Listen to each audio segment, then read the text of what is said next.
Recently, I had a group of about 40 people for 4 hours in an afternoon. And I really sat down and revisited all the materials that I've put together over the years for various groups. And I said, how do I approach this challenge? Now, one of the most fundamental things I believe is that when you're trying to tell somebody something, when you're trying to communicate or persuade, you need to put your biggest, most important message right up front. And I also think that presentations should be no longer than 15 minutes. So this is the beginning of my presentation from that session.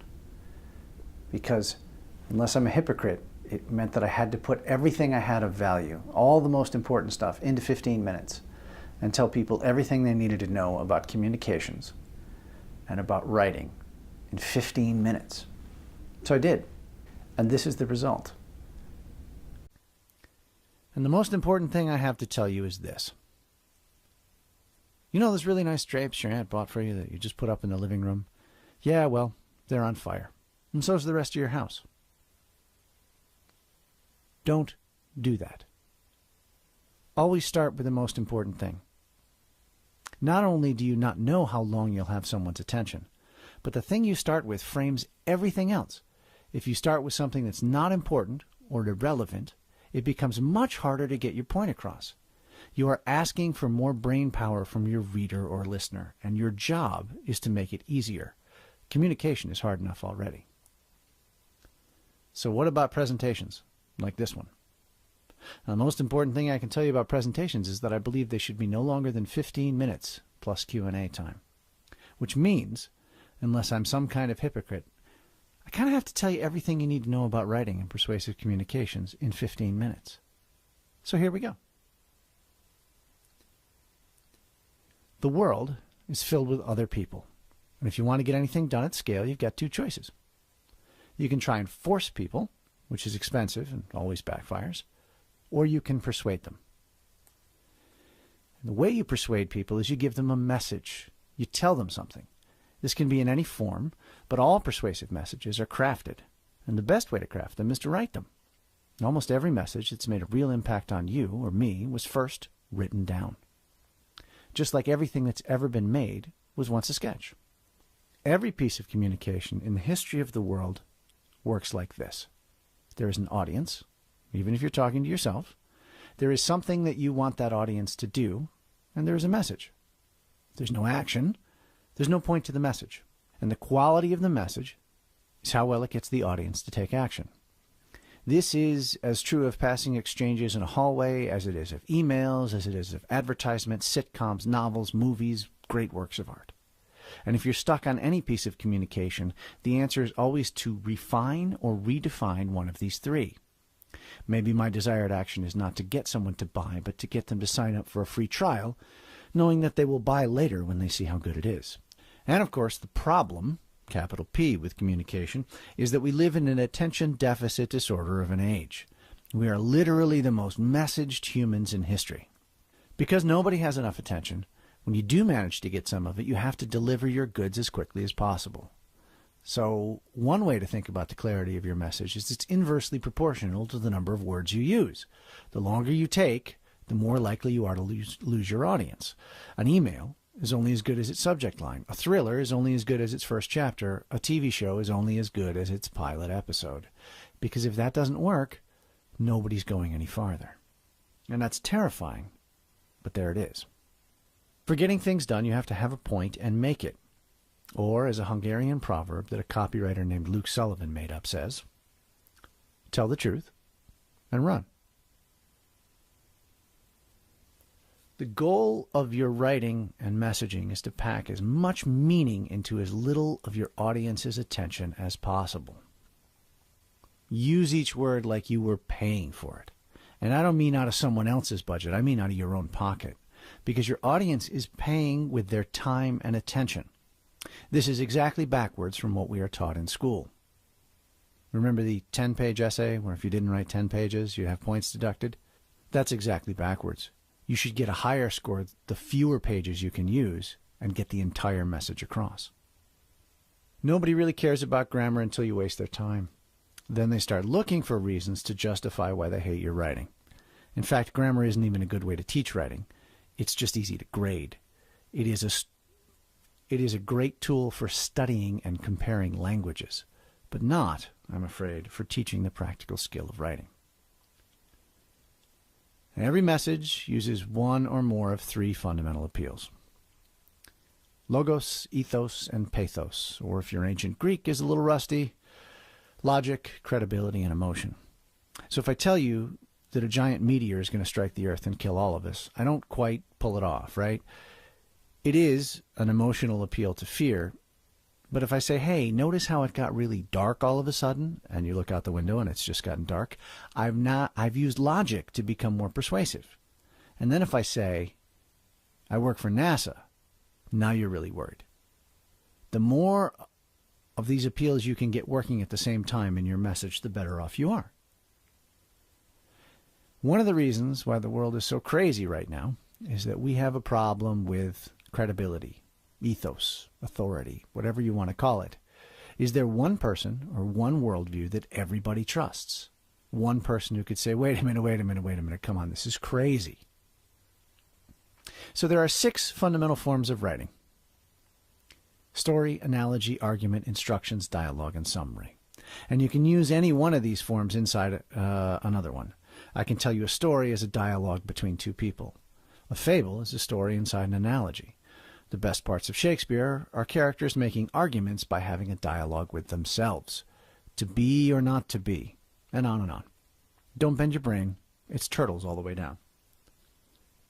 Of these, story is the most powerful way to communicate, because we, as social animals, have to determine the intent of action. You're walking towards me. Are you coming to me to give me a hug or to punch me? Why did the lightning flash? Zeus was angry. The story structure rabbit hole is very deep. Here's a useful shorthand I stole from Pixar. Once upon a time, there was a blank. Every day, blank. Till one day, blank. Because of that, blank. Because of that, blank. And until finally, blank. An analogy or metaphor is how the language grows to encompass things there are no words for. For example, email or firewall are both, at their heart, analogies. So if you want to make a new thing comprehensible, you explain it in terms of a thing your audience understands already. But analogies also allow you to make your point with a great deal of power and subtlety. Writing about music is like dancing about architecture. Argument is very important for getting things done. I don't mean bickering. This is making a case. What is important? Why should we do this? And how is it best done? Proceeding logically from there. Instructions can be very hard to write, but are increasingly important in our complicated world. And if I could tell you one thing about instructions, it's to explain the end state right away. The goal is to build a shed that's square, level, and watertight. Here's how we get there. But see how that's really just starting with the most important thing? Dialogue. Two people talking, or one person talking to themselves, is a very powerful way to communicate. It activates the part of our brain, even when you're reading, that understands the spoken word. And that part is much more capable with language than our eyes. And a summary. I want to condense information so you can get the gist very quickly. What's a James Bond story about? Well, we can read a few Wikipedia pages like this. Or we could explain that it's Mr. Kiss Kiss Bang Bang, which is the tagline for a Japanese James Bond poster. I don't think it's going to get much tighter than that. So the process of writing. Ernest Hemingway said it loud and said it proud when he said the first draft of anything is shit. So the real difference between a great writer and an ordinary writer is their skill at rewriting. Mark Twain said if you catch an adjective, kill it.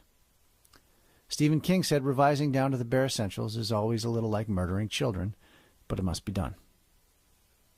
In fact, shameless plug alert, one of the things I'm working on is a subscription-based rewriting service.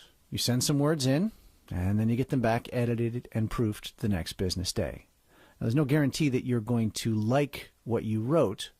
You put garbage in, you're going to get garbage out. But you'll get it back, and in the words at least, it will be as efficient as possible. So then you can refine your thinking. There is no great writing, only great rewriting. You already know how to write. So a large part of getting better is getting better at rewriting. This is the limiting skill. This is the skill that all writers, regardless of what they write, need to get better at. Here are my 3 best tips. Number 1, make the last paragraph the first paragraph. For some reason, especially an early draft, when you write your document, you explain, and then in the summary at the end is the biggest, most important thing. 8 times out of 10, if you take that last paragraph and move it all the way up to the top, you will immediately see what you are really trying to say, and it will become obvious how to rewrite the rest of the piece. Number 2, read it out loud. The written word, general literacy, writing, goes back maybe 100 years, maybe 200 years. Civilization is 3,000 years old. So the earliest writing is 3,000 years old, but our general experience of it is only a couple hundred years. The spoken word, the spoken language, is at least 150,000 years old. So we as a species have evolved and have more experience with speech, orders of magnitude more experience with the spoken word than we do the written word. Your ear is smarter than your eye will ever be. Number 3, have a friend coach you. Here's how to be a writing coach. Have the person you're trying to help read it to you. Ask them, what are you really trying to say? And when they're done answering, their answer will be better than what they wrote because they're giving it another pass in their brain. And when they're done answering, you pause. And you have to pause because it's the pause that sells it. And then you say, well, why don't you just say or write that? It works every time. Writing is the entire process by which we discover what we're trying to say. If you have an idea, you write it, and you realize either the words or the idea wasn't quite right. So you do it again. And the harder the subject, the more iterations you need. And when you work this process, you get to clarity. Clarity gets you to power. The power to drive careers, build companies, and I think, to change the world.